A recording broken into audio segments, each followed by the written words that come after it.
तो भारतीय किसान यूनियन की मासिक बैठक कृषि उत्पादन मंडी समिति परिसर में की गई। बैठक की अध्यक्षता अमनप्रीत सिंह ने की है और समस्त समस्याओं से भारी शिकायत पत्र जसपुर उपजिलाधिकारी को सौंपकर समस्या पर निदान कराने की मांग भी की। बैठक में चर्चाओं के दौरान प्रस्तावित पारित किए गए, जिसमें बिजली के प्रीपेड मीटर ने लगाए जाने को लेकर भी विभाग के द्वारा जबरन मीटर लगाए जाने की बात कही गई, तो किसान यूनियन इसके विरोध में जाएंगे। ट्यूबवेल की बिजली फ्री की जाए, साथ ही घरेलू मीटर की यूनिट भी फ्री की जाए। गन्ने में आई रोड की बीमारी के कारण भी गन्ने की फसल पूरी तरह से सूख गई, जिसके कारण किसानों को काफी नुकसान भी उठाना पड़ा है। किसानों को गन्ने की फसल का मुआवजा दिलाए जाने की भी मांग की गई। साथ ही धान के क्रय केंद्रों और कच्ची आड़ती की तोल को 1 अक्टूबर से भी किए जाने की बात कही गई है।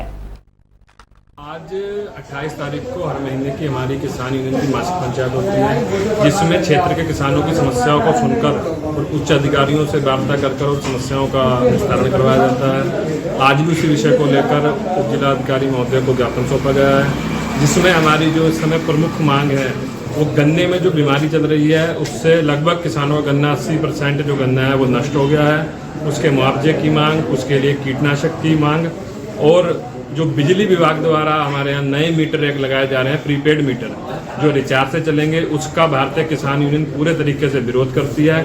अगर जबरन वो मीटर लगाए गए लोगों के घरों में तो हम वो मीटर उखाड़ फेंकेंगे और इसका पूर्ण जोर विरोध करेंगे। उप जिलाधिकारी महोदय जी को ज्ञापन दिया है, जिसमें गन्ने की मांग और क्षेत्र की और मांग है। त्रिस्तरीय पंचायत संगठनों का कार्यकाल बढ़ाने के लिए पंचायत संगठनों के द्वारा बाबा केदार से न्याय के देवता गोलियों से के दरबार तक की यात्रा की जा रही है, जहां ये यात्रा जिले उत्तरकाशी पहुंची। इस यात्रा से जुड़े पदाधिकारियों ने यहां के पंचायत संगठनों के साथ बातचीत किया और संगठन से जुड़े लोगों का कहना है कि जिस प्रकार मुख्यमंत्री धामी का इस मुद्दे पर सकारात्मक रुख है, उससे लगता है कि पंचायत प्रतिनिधियों का कार्यकाल 2 साल के लिए और बढ़ा दिया जाएगा।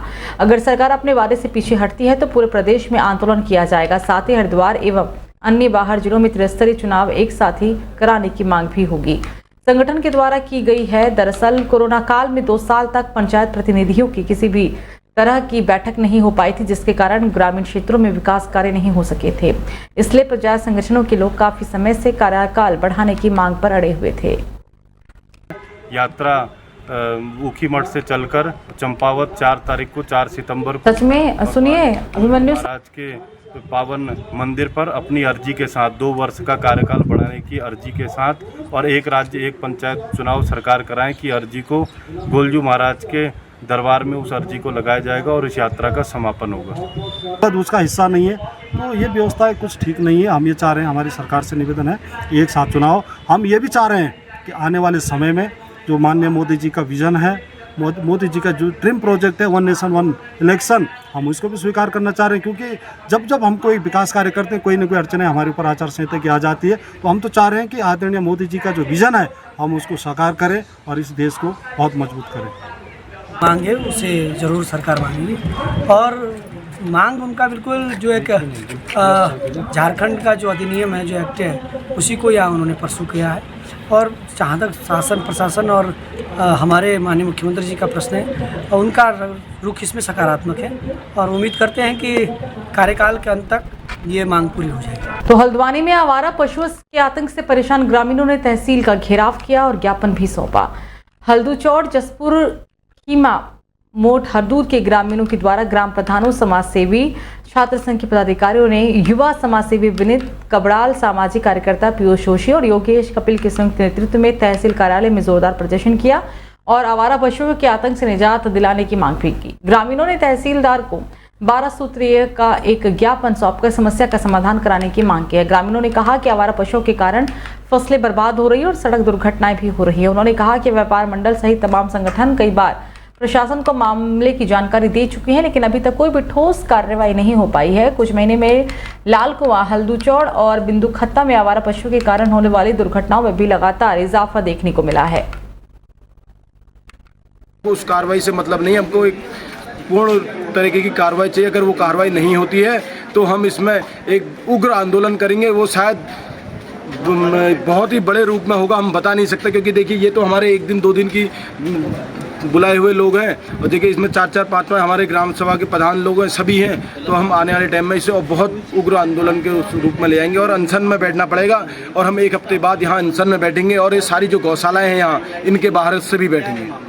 उनके आज तक बड़े शर्म के विषय है, इसे राज्य सरकार एक्ट ऑफ गॉड कह रही है कि किसी के घर का चिराग बुझ गया और राज्य सरकार उसे एक्ट ऑफ गॉड कह के कोई मुआवजा नहीं दे रही है। हमारी ये भी मांग है कि जो बेचारे जिनके घर के चिराग बुझ गए उनको भी जो है मुआवजा मिले, और इस संबंध में जो भी आवश्यक कार्रवाई हो वो की जाए। और जहाँ पे प्रशासन को हमसे सहयोग चाहिए, हम सहयोग देने के लिए पूर्ण रूप से तैयार हैं, मगर अगर प्रशासन इस पर कोई बड़े कदम नहीं उठाता है तो मजबूरन फिर जनता आक्रोशित होकर जो करेगी उसके लिए प्रशासन को पूरी तैयारी करनी चाहिए।